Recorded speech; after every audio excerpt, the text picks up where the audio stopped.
Tonight, on Randy's old-time radio shows, Randy digs into his vast collection to bring you another CBS Radio Mystery Theater, where imagination comes alive, and every episode is a journey into drama, mystery, and adventure. Turn down the lights and let the theater of the mind begin. The CBS Radio Mystery Theater presents...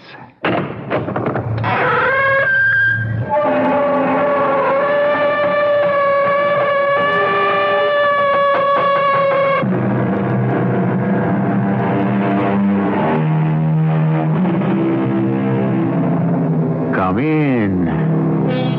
Welcome. I'm E.G. Marshall.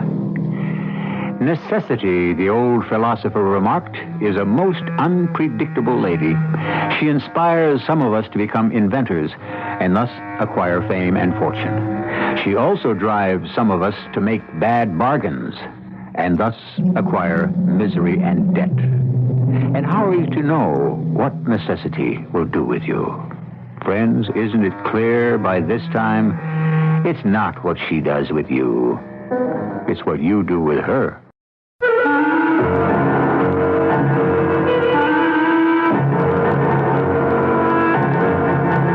Our mystery drama, How Can I Ever Thank You, was written especially for the Mystery Theater by Sam Dan and stars Mandel Kramer.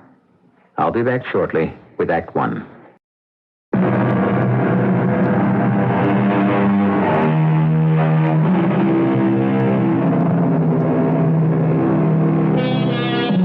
How did Mr. Franklin put it? If you would not be forgotten as soon as you are dead, either write the things worth the reading or do the things worth the writing. That's what it amounts to, doesn't it? Fame, I mean. Write or be written about.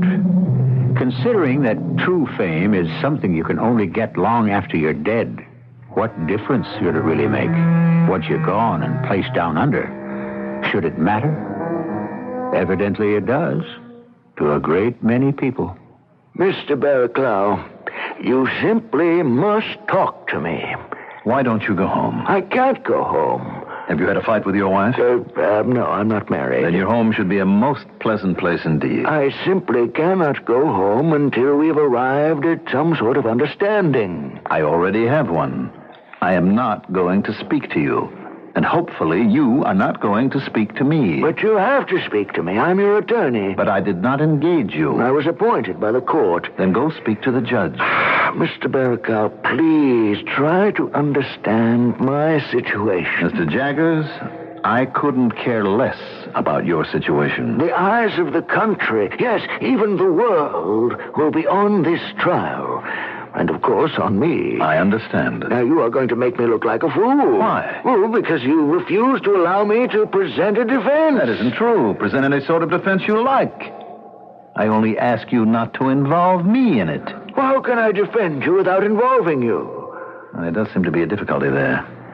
You'll have to get around it as best you can. Mr. Barraclough, I have to tell the ladies and gentlemen of the jury exactly why you killed Malcolm Tinsley. But I did not kill Malcolm Tinsley. That's why we have to work up a defense. Mr. Jaggers, this discussion is beginning to bore me. Your life is at stake.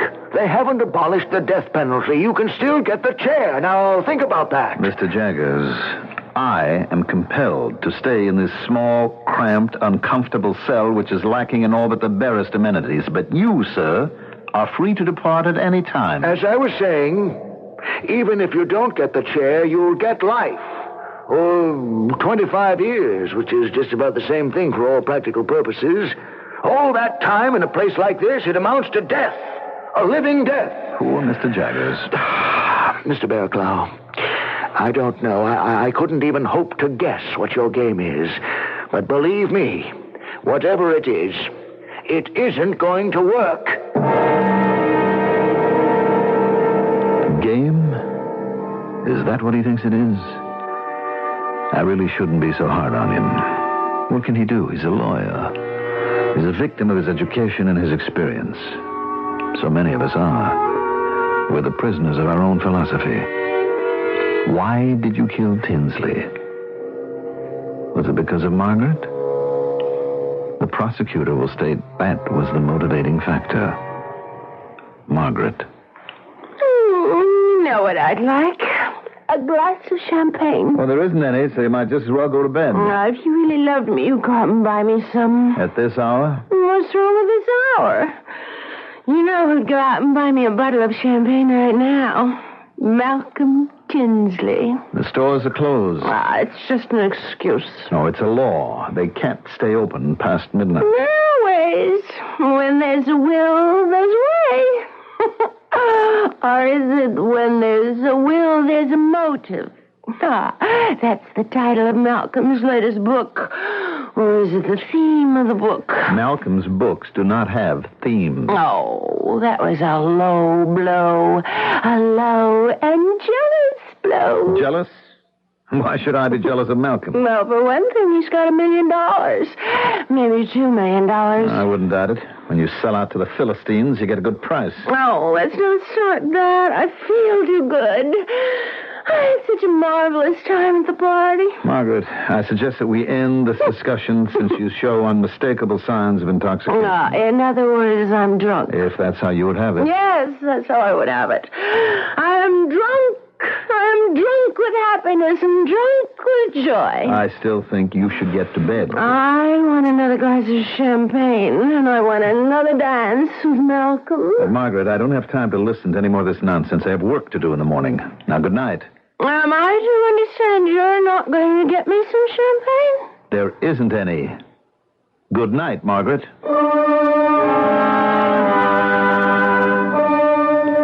This was a Margaret I had never seen before in all of our 12 years of married life. This was not the serene, sensible, and studious Margaret with whom I'd been so comfortable. Of course, it could have been the wine that was talking. The following morning... Some toast. Thank you. I'm afraid I had rather too much to drink last night. Yes, I'm afraid you did. Did I do or say anything foolish? These things are best forgotten, Margaret. Oh, dear. Then I did.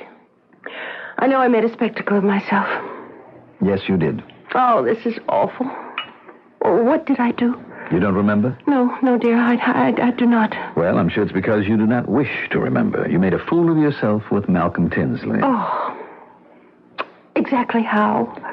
Be best for all concerned to consider the matter closed. I should have realized I simply could not say a thing like that to a woman.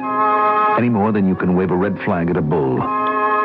If the analogy is somewhat disjointed, please forgive me. After all, I am about to describe a scene in which my wife shall have an assignation with my best friend, although I was unaware of it at the time. Margaret, what a happy surprise. Are you sure you're not busy, Malcolm? No, come in. Thank you. Well, sit down. Oh. No. Here. We'll both sit down on the couch. Oh, Malcolm, are you sure I'm not disturbing you? Oh, of course you're disturbing me. Oh, well, then I shall leave. Ooh, that would disturb me even more. Oh, what are you saying? I'm saying I love you. Oh, you mustn't say that. Well, after last night, what do you expect me to say? Last night? Yes. Malcolm, that's what I wanted to talk to you about. Margaret, you mean you want to take back any of it? Well, I don't know. Perhaps I'm not quite sure just exactly what it is. You haven't forgotten. Oh, it's not that I've forgotten. I suppose it's more a case of not really knowing. Well, how can you say that? One moment we were strangers. Strangers? What? Do you know how long we've known each other? Oh, but how and as what? You were Algernon's wife. I was his close friend. That was our relationship. Till last night. Last night? And then last night we were dancing together. We looked into each other's eyes as if we'd met for the first time. It was a rare moment, Margaret. A moment in a million. And we weren't the only ones who knew it. No? It was a shock that startled everyone in the room. Oh, darling. how I love Malcolm. you. And when you told me how much you loved Malcolm, me... I thought it was a dream. Of course, it was a dream come true. We were together? Darling, we'll always be together. Oh, Malcolm, I don't understand. What do you want with me? Do you have to ask? I'm older than you. Who cares? I'm not even beautiful. Who says so? My mirror says so, for one thing. And I saw the women who were there last night. Actresses, models, beautiful, glamorous women. All of them after you. You had your pick. Yes, I had my pick, and I chose you. But I'm married to Algernon. That's no problem. It isn't. It would be a problem had you said I'm in love with Algernon, but you said I'm married to Algernon. Oh, Malcolm, I don't know what to do. Darling, you don't have to do anything. I don't. Why don't we, just let nature take its course? Oh, but it isn't right. What isn't right? Oh, it isn't right not to tell Algernon. I'm sure Algernon already knows. In a way, I suppose I did. And I suppose it followed a sort of terrible historical logic. You see, I had discovered Malcolm Tinsley. Yes, he was my protege, my disciple. I'd already published my 10th novel. I was famous. So I befriended a poor, struggling, starving writer. Please, tell me the truth, Mr. Barraclough. What do you really think of it? I think it shows promise. Oh, is that all? My dear young fellow, isn't that enough? I think you can become a major novelist one day, provided... Provided what? Provided that you don't go astray. Now, for the practicalities. Why hasn't this manuscript been published? Oh, everybody turned it down. Everybody? Yes, I've taken it to every publisher. I see. Well, you went about it the wrong way. I did? Certainly. You submitted a brand new work by an unknown author. What you were asking a publisher to do is to go out on a limb and make a judgment. I suppose so. I shall take this novel to my own publisher. But he's already seen it. No, he hasn't.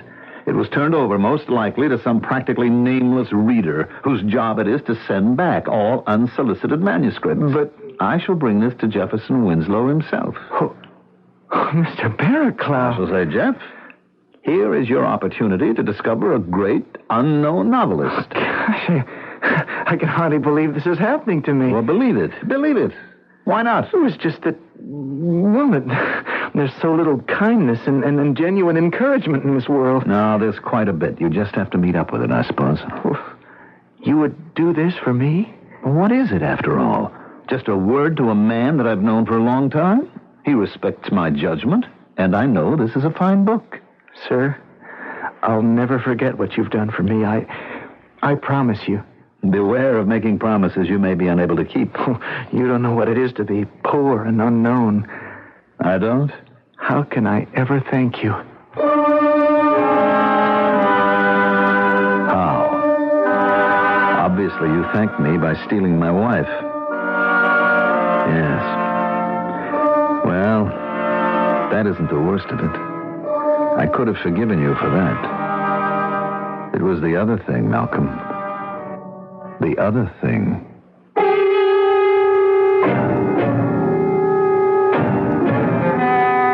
One might imagine that stealing a man's wife would be the ultimate. But it seems there's another thing even worse.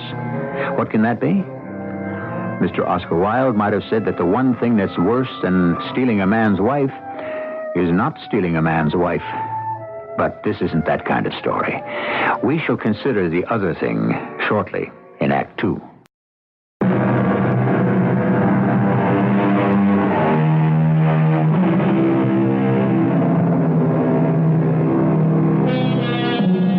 The 10th commandment, thou shalt not covet thy neighbor's wife. And that's usually the problem. After all, even if the grass looks greener in your neighbor's yard, surely his wife looks prettier in your neighbor's house. Well, it's an ancient problem, and many people find themselves concerned with it to this very day. Mr. Barraclough. Oh, you're still here, Mr. Jaggers. Excuse me, I must have dozed off. Now, tomorrow is truly when your case will be won or lost. Really? Tomorrow is when jury selection begins. Mm-hmm. Well, select a jury. Don't let me detain you. This is your trial. Your life, don't you see? I have to know what type of juror to go for. Suit yourself. Did you kill him because he seduced your wife? It may have been the other way around. Because if you did, I know the type of man to look for. I want the tight jaw, the thin lip, the steely eye. I know such a juror's puritanical verdict in advance. Then why bother with the formality of a trial? If, on the other hand, you killed him because of professional jealousy, I want another sort. I want the dreamy-eyed, the aesthetic, the failed artist. I wonder if you understand. Oh, I understand, Mr. Jaggers. But you don't. Everything falls apart because I did not kill Malcolm Tinsley. Well, you were seen to enter his apartment. The two of you were there for some time. You left. He was dead. Now, please. Very well. Have it your way. No. Let's have it your way. Now, you say you didn't kill him. Yes. And if you didn't, who did? Mr. Jaggers, you would never believe it. Why not? I'll believe it if it's the truth. The truth. Are you afraid of the truth? Why can't you tell me the truth? Why can't you tell me the truth? Such a simple-sounding question.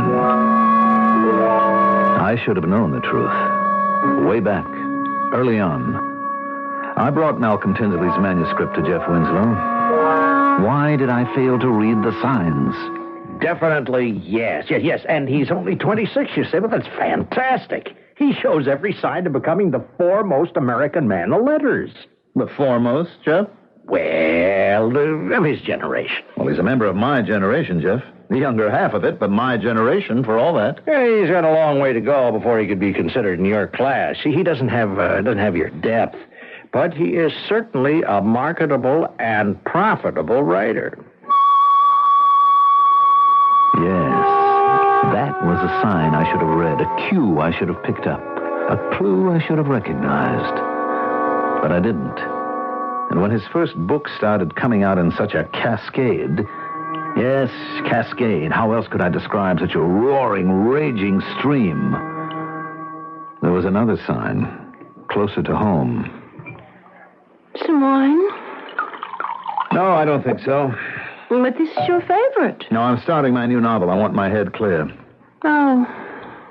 I didn't know you were ready to begin so soon. I'm going to do some preliminary character sketches tonight. What's it to be about? What's any novel about? Love, death, money, hope, despair? Sounds very serious. It is. I was reading where Malcolm's latest has made $1 million paperback sale. Has it? And at least another $500,000 for the movie rights. Is he actually getting all that money? Well, these figures are usually somewhat inflated. And then there are taxes, you know. Oh, but there'll be still quite a bit left. I would assume so. Couldn't you write a book like that? Like what? Like Forbidden Desire. No. But those are the books people read. Forbidden Desire by Malcolm Tinsley sold $1.5 million in hardcover. I see you read the book reviews. What did your last book sell? 13,000? You didn't even make your advance. Look, Margaret, a man must write what he believes in. Yes, I understand. Only I wish you had more recognition. I am recognized. Where it counts. My books will be read 100 years from now. Well, Malcolm's? But there were some signs that were not nearly so obscure. And one of them stared me in the face with such clarity that, as I review everything, it seems to me that it's working out almost as if it were a novel, with all the appropriate reverses of fate. I went to see Jeff Winslow about my latest book, and I'll bet that you can just about predict the outcome of the scene. You must forgive me, Algernon. I've been so busy these days. You were never too busy to talk to one of your authors. That was one of your most important priorities. Yes, I know. Now my basic priority is to soothe the collective fevered brow of the parent company. What parent company? We have been taken over. We are now part of a conglomerate.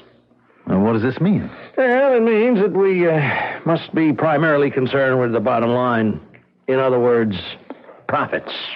Oh? Yeah. We are now owned by what is basically an oil company. What does an oil company know about literature? It doesn't know anything about literature, but it knows everything about product. Product? Yes. What we turn out here is product, which is marketed and sold. And this gets us to your latest novel. Yes, I brought it in early so we could get a spring publication date. Yeah, Algernon, look, we can't publish it. What? Oh, no, wait. We could discuss this thing for days. I mean, even weeks. But the basic fact, the bottom line is we can't publish it. You don't like it, Jeff? Oh, no, I like it. I like it. It isn't that. It just won't sell. The truth is, Algernon, none of your books really sell. Well, they've made money. Yes, a modest profit, yes. But today that isn't enough. You need a blockbuster. What happened to the Jefferson Winslow who used to publish a book because he believed in it? Yeah, he went broke. Well, why don't you write something like Malcolm Tinsley, and I can arrange for a very nice advance. Goodbye, Jeff. No, just don't walk out like that. I'd better, while we're still friends. Of course, all that was bad enough.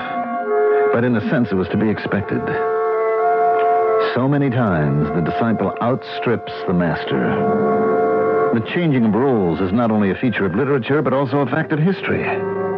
Sometimes the erstwhile disciple kills the master with cruelty, and sometimes he kills him with kindness, as Malcolm Tinsley did to me. Algernon, I thought I'd find you here. Are you looking for me? Margaret told me. Margaret? You talk about me when you're together? Al, neither of us could help ourselves. Seems to me I've read that line in every one of your books.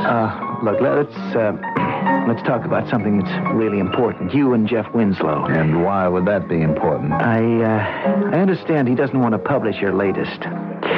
Well, I am not going to let him get away with it. Oh? If it weren't for you, I might never have made it. You had patience with a young, unknown stranger. You read my manuscript. You brought it to your publisher, remember? Oh, yeah. He published it because you told him to. You were strong enough to tell him to. And at the time, I asked, how could I ever thank you? Well, now I know how. I'll do the same for you. The same? Yes. This time, I'll bring a manuscript to that very same publisher, and I'll say, publish it, Jeff. You know, the veiled threat, the implication will be that if he doesn't, I'll go elsewhere with my next book. That's what you're willing to do for me? That's what I'm willing to do for you. You can go to the devil.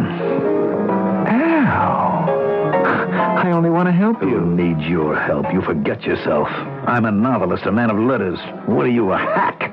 Writer of grubby potboilers for sex-starved neurotics. No. Hold on a minute, Algernon. Remove the four-letter words from your novels, you'll be left with entire blank pages. Hey, I've been putting up with your patronizing attitude long enough. My work has literary merit. Oh, really? Yes.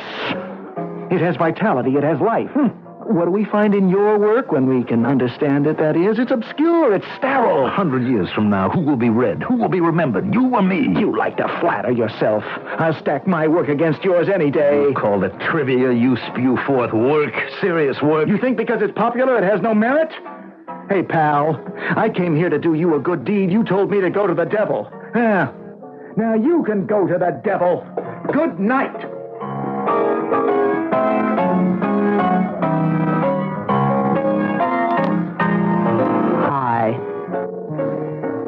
I said hi. I heard you. So? Hi again? I don't wish to be impolite, but I am not looking for company. I know. So if you'll excuse me. He's gone, but you stayed. Therefore, I would assume you're the one who wants me. My good woman. Oh, no. You mustn't call me that. Anything but that. I would appreciate it if you would let me alone. Now, I'm sure there are other gentlemen in the establishment who would be glad of your company. We really should cut through this nonsense. What happened was this. You told him to go to the devil. He didn't. He told you to go to the devil. And obviously, you did. What? What are you saying? When you say to someone, go to the devil, just what do you think happens? What do I... Look, what are you trying to tell me? If it should so happen that the person really wants to go to the devil, then your command has struck a sympathetic chord. Do you follow this? No. I think you do. And so this coincidence becomes a reality, and you literally do go to the devil. What devil? How many are there? The famous devil of song, story, and legend. How do you do? What do you mean, how do you do? I am the devil. Well, why are you staring at me like that? Well, I must say this is the most interesting approach I've ever encountered in all my life. You don't believe I'm the devil? Oh, madam, I don't know what your game is, nor do I care. You, sir, are a male chauvinist. If I were a man with a mustache and horns and a tail, you'd have no trouble believing me. Well, you must admit... What must I admit? Who says the devil has to be what you have chosen to picture? What you have been conditioned to accept? Please, let's not have a scene. Do you know how long we had to fight, we women, before one of us could be accepted as the devil? No, but I'm sure... Well, let's get down to business. I don't have all night. Business? What business would I have with you? Assuming you're the devil. I am the devil. And you have business with me. Well, I can't think of any. You came to me, didn't you? No. You came to me. I came to you because you wanted me. Now, tell me. Why do you want me? But I don't want you. That's a lie. It's the truth. Is it? Think what it is that you want. What it is that you want so badly, you'd give your soul for it.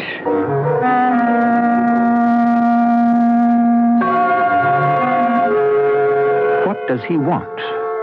You've known Mr. Algernon Barraclough for a while now. What does he want above all? Revenge? Possibly. But in what form? We know Mr. Barraclough is an extremely complicated human being, so therefore we cannot have a simple answer to the questions, which shall, of course, be answered in Act 3.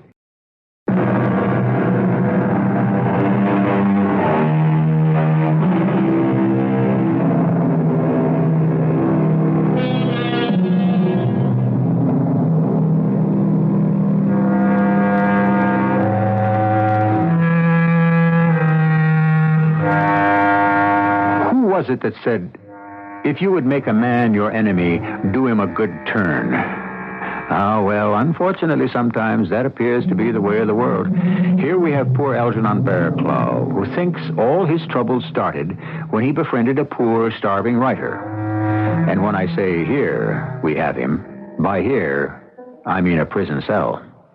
Mr. Barraclough, why won't you talk to me? Because, Mr. Jaggers, we have nothing to talk about. But I am your defense attorney, sir. You're about to go on trial for your life. My life? That isn't, strictly speaking, an accurate statement. It isn't? No, sir. It isn't my life any longer. Well, how can you say it isn't your life? Because my life doesn't belong to me now. Oh, I give up. The devil only knows what you're talking about. How right he is. Poor Mr. Jaggers. How can I ever hope to tell him?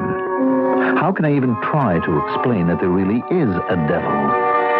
And that I not only had a conversation with her, but also made a bargain. What do you want, Mr. Barraclough? You know. Of course I know. I knew it all along. I knew it even before you did. Then why do you have to ask me? Because you must wrench that desire from out of the deep hidden recesses of your mind. You must acknowledge it. Do you understand? Yes. Now then, tell me. What do you want? I want to know if I shall succeed. Succeed in what? In my ultimate ambition. Which is? To live forever. To live forever as a man? Impossible. No, you know what I mean. I want my name to live forever. I want to find out if I have succeeded. If I have created a body of writing which will be immortal. And this is what you want to know? Yes. Is this more important to you than anything else? Yes. How long does a book have to live? 200 or 300 years, and the writer is pretty much assured of immortality. Could you answer that question for me? No problem. How would I know it's the truth? Well, you would see for yourself. Let's see, a couple of 100 years from now, they'd have libraries, wouldn't they? I should like to think so. Good. You'd go visit one. See if your books are there. Go into the future? Why not? Well, it's impossible. For the devil, nothing is impossible. Would that be a way to prove it? You can send me into the future? Absolutely. Assuming it's true. In return for what? To prove I'm the devil. And after you've proved it? You'll want to make a deal with me. How do you know? I'll take that chance. Go ahead. Go into the future. Right now. Wait. Afraid to find out? No. I have to find out. Very well. I'll be going 200 years into the future, you say? Yes. It'll be a completely different world. It will. Different in dress, in manners, and just about everything. How will I be able to manage? Don't worry. You'll be equipped with the proper attire and the correct diction. And now, here you go.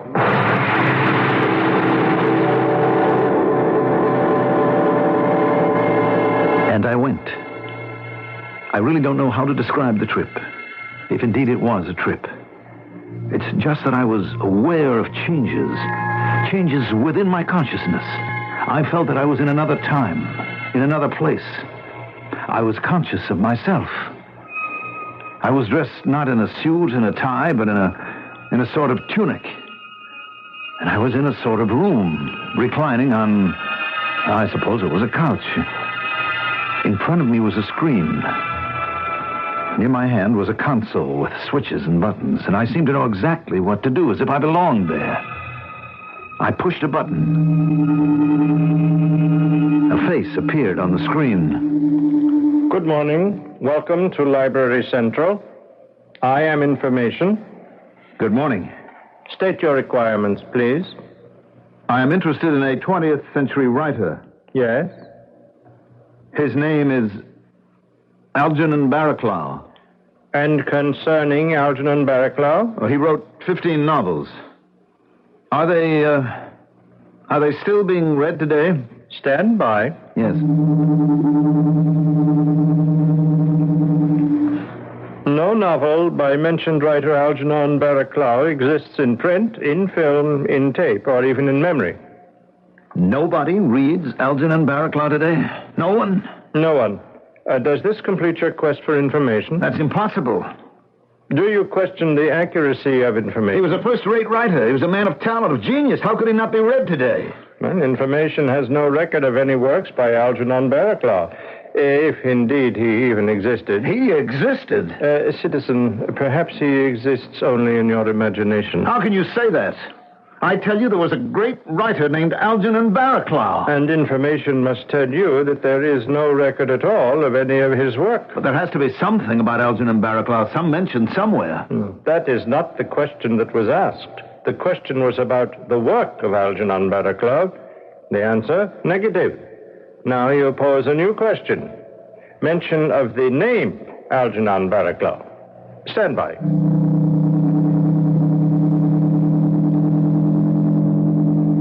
The name Algernon Barraclough has been recorded for history. I told you. In passing. Passing? Yes, in connection with the celebrated Malcolm Tinsley.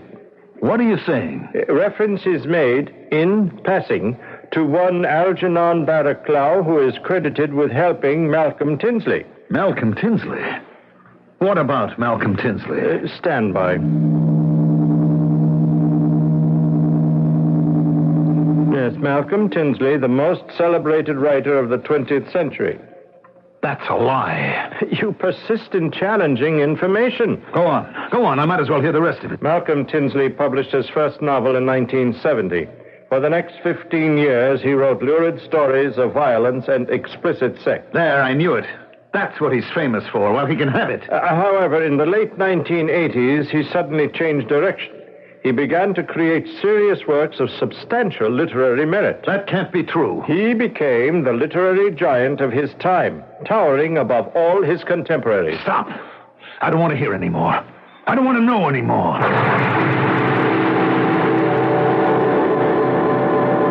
I don't want to hear anymore. I don't want to hear anymore. Yes, I suppose you have heard enough. Well, now you know. Yes. Now I know. But it isn't right. Right, wrong. These things depend on your point of view. It isn't fair. Fair. What's fair? I worked so hard. Don't look at me. I never told you to work hard. I sacrificed so much. The bigger fool you... I thought at least I'd have immortality. And if you did get it, what could you do with it? What do any of the moldering in their graves do with it? I can't let him get away with it. Ah, now you're talking. What can I do about it? May I offer my services? What can you do about it? He became a serious writer because of work published after the late 1980s. Yes. The late 1980s are still in the future. Oh. Kill him. Change the course of his life. I couldn't do that. I understand. That's why you need me. I'll see to it that it gets done. But what? Do you want him to achieve immortality? Never. Well, the only way to stop him is, you know. Yes. But you can't do it yourself. No. Well, then? He doesn't deserve it. No, he has to be stopped. I want him stopped. How badly? I'd give anything in the world. Including your soul? Yes, I'd sell my soul. Do you know what that means? To sell your soul. It means you become one of us. One of our people. You are subject to call at our convenience. Call? Does that mean I die? Oh, your body is unimportant. It is to me. It won't be where you're going. Where am I going? Hell. What's it like? A place that's filled with people like yourself. And how soon afterward will I die? That depends. Just as soon as we can arrange to have it happen in a neat and orderly fashion. How is that going to work? Logically. You'll understand when the proper time comes. Meanwhile, you must have your value received. Malcolm Tinsley must not live to write his great works. Go and visit Mr. Tinsley tonight. Do I have to? Oh, yes. But we're not on speaking terms. Telephone him. I wouldn't know what to say to him. I'll tell you what to say to him. You will? Certainly. From now on, every word you speak is a word I shall put into your mouth. After all, you belong to me.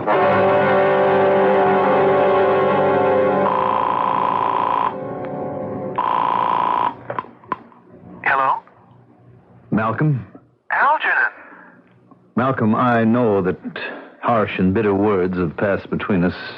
Each of us had injured the other. I didn't mean Well, it doesn't matter. The important thing is we're friends. Friendship, Malcolm. Love dies, fame and wealth may disappear, but friendship endures. Algernon, I've always felt our friendship was the most vital thing in my life. You suppose I might stop by for a drink? Well, of course, Algernon, of course. I'll be right there. Why did you make me say all that nonsense? It did the job, didn't it? I've never spoken such pap in all my life. Well, maybe that's why we need you down in our place. You might help improve our literary style. What do I do now? Go visit your friend.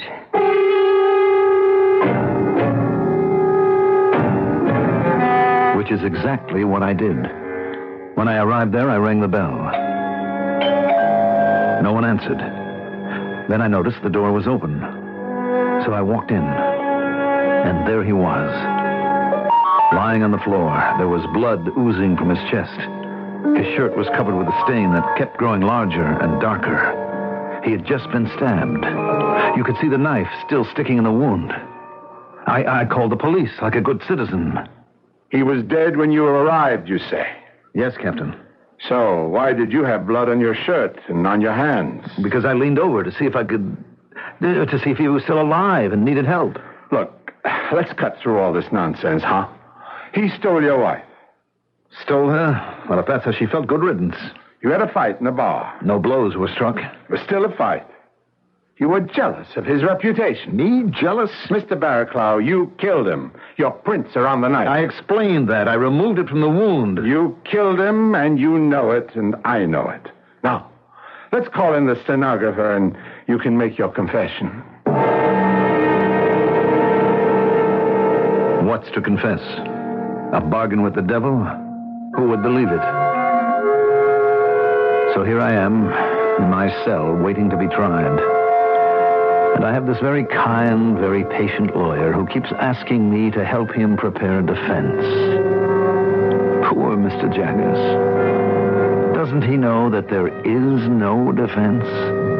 That this is how I must go? This is the devil's design?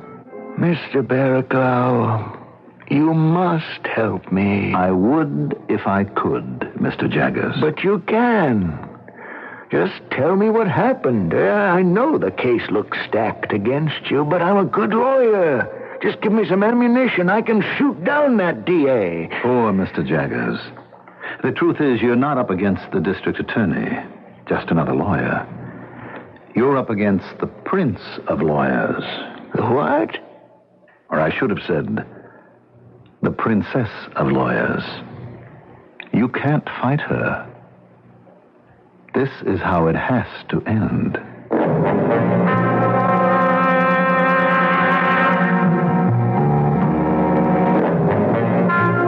All we know is what Mr. Algernon Barraclough has seen fit to tell us. And after all, if he has shaved a fact here and slanted a point there, well, after all, the man is a novelist by profession. My profession is to await your pleasure, and I shall return shortly.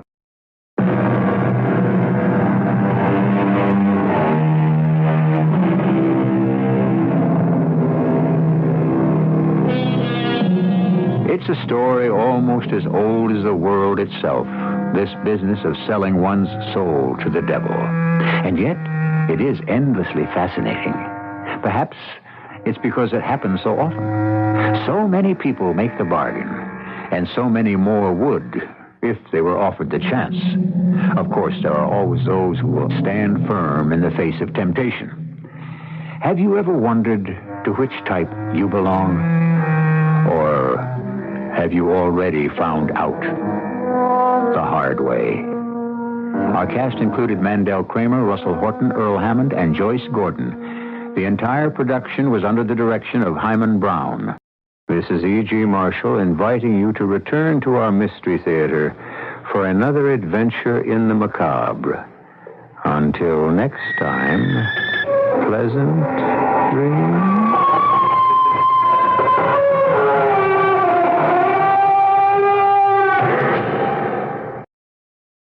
Well, folks, that's all for this episode here on Randy's Old Time Radio Shows.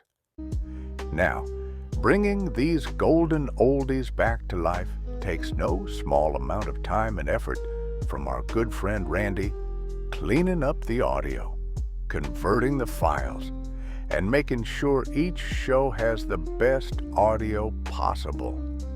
If you've enjoyed the program and you'd like to help keep these classics on the airwaves night after night, why not consider a small donation? Every penny goes straight to supporting Randy's work and helping this channel stay on the air. You'll find the links down in the description below. And for those of you kind souls who've already given, Randy tips his fedora to you.